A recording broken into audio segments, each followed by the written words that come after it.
Wondering what it was that you did, and you kind of wonder about it for me, it could be like days on end, pretty much, of just wondering like, what did I do wrong? What could I have done better?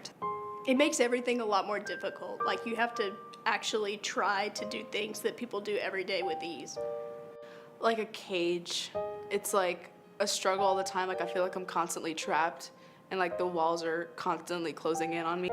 I don't know, it's just like your mind just feels like kind of heavy, I guess, and like you don't have a lot of energy. They don't really understand what I'm going through, but I love them to death, and they are really trying hard to help me. It's kind of cliche, but feeling alone in a crowded room and having like the happiest of days happen to you and not being able to smile. It feels like I'm drowning and screaming for like everyone above the surface, so all of my friends, people I know love and care about me, but they're not hearing it. Being in a hurricane, and then one moment you're in the eye of the hurricane, and then you're thrust violently into the swarm.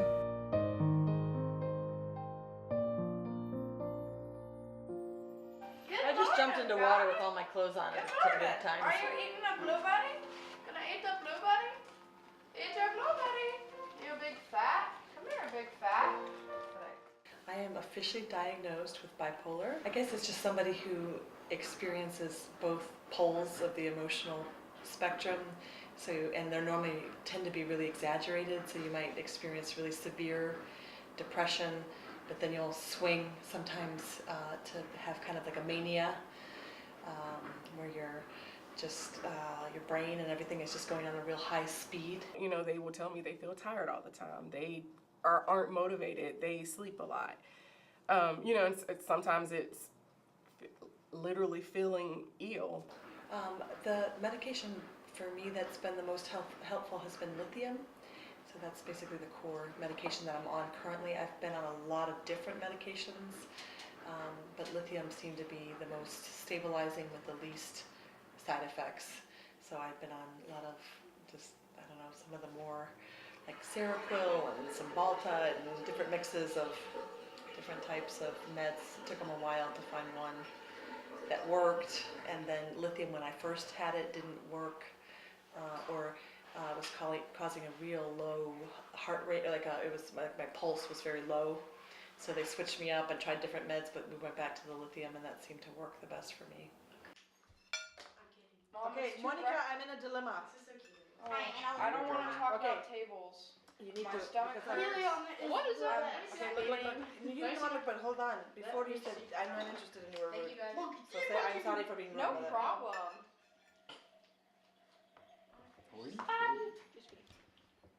Okay. You need to get grades out of the hole. Okay. This is $195. He's asking for the whole set. There's $195. Right now. Because we are in the midst of... The other one's ugly. What, this one? Monkey, see monkey. Yeah. Do it. The chairs are not... What if you get both, though? Basketball tryouts? Mom. I'm Monica Mazurik. For anyone who doesn't know me, I am the oldest out of 4. I felt like I had to take a lot of responsibility, and I kind of grew up really fast, and I didn't exactly know everything that was going on. So I think the first time she went to the hospital, we were all really young. I don't even know how old I was. I was probably like, was I 7? She just had my little brother, James. He's the youngest in our family. And a lot of women actually get postpartum after like their 3rd or 4th kid. And that's what she was originally diagnosed with. And she actually had to get ECTs, which are like, I don't know how to describe it. I think it's like brain shocks, because she was so out of it. Like, I just remember, I actually witnessed this. This wasn't like a story. My little brother was in his like little walkie thing. You know, like babies have those things that they sit in, and it has a little tray, and then there's wheels so they can like walk. I think it's called a walker. So it was his walker, and we have like obviously our upstairs steps, and then we have our basement steps, and we have a door that closes off the basement, and he was walking and the door is open, and he fell down the steps right in front of her, and she was so out of it, it didn't register in her head. And I specifically remember just being like, I don't know if I was like scared or what to do. I remember like telling her, I was like, Mom, like he just fell down the steps, we have to do something. And he was down there and he was like on the floor in his walker. He's obviously little, he can't get out.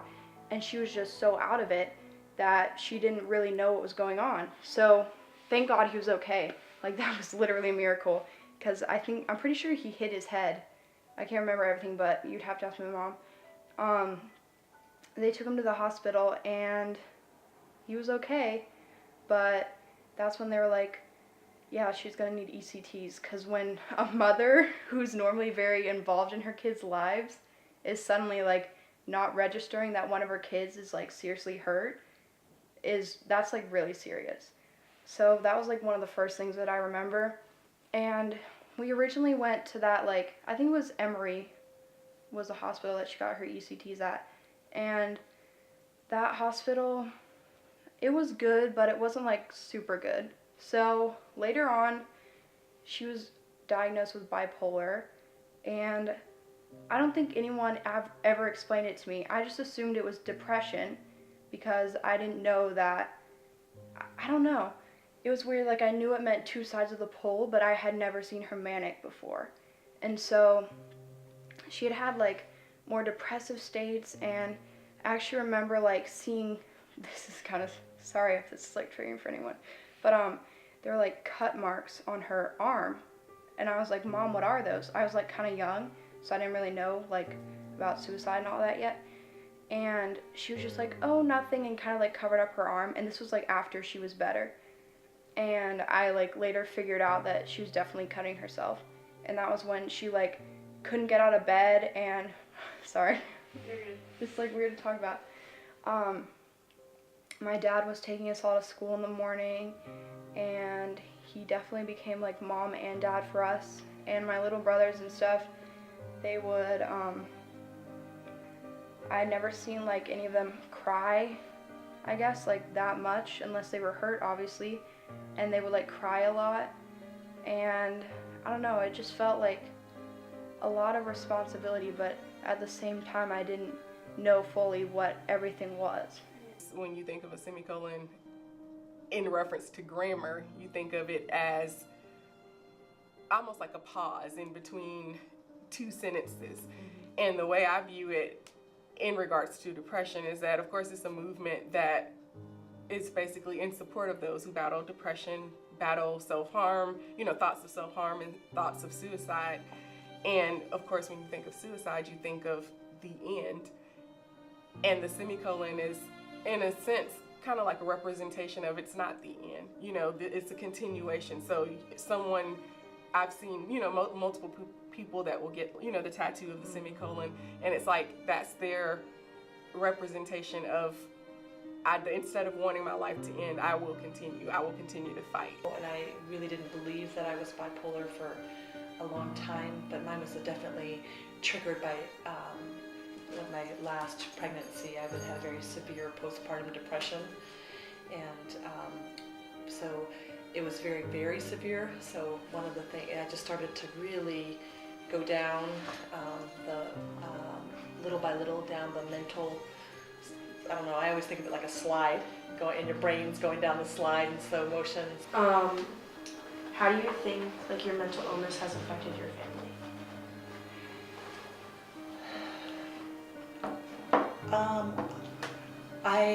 I don't know that I have a great answer. I mean, I deeply regret it. I think there's probably not a day that goes by that I don't feel as if I have a tremendous debt to make up for. Because there's some things that I think were just awful, and I know have left an impact on my kids. I wish those years had been years that they were getting filled up at a young age. They're irreplaceable years, and they were surviving, not thriving. They could have been thriving if I had maybe been more self-aware. I really wasn't self-aware at all. I wasn't and I was not taking care of myself.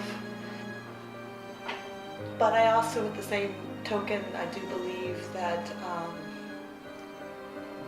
God can heal and can make up for anything, and that suffering sometimes can bring people closer together or help people to see things that need to be worked on.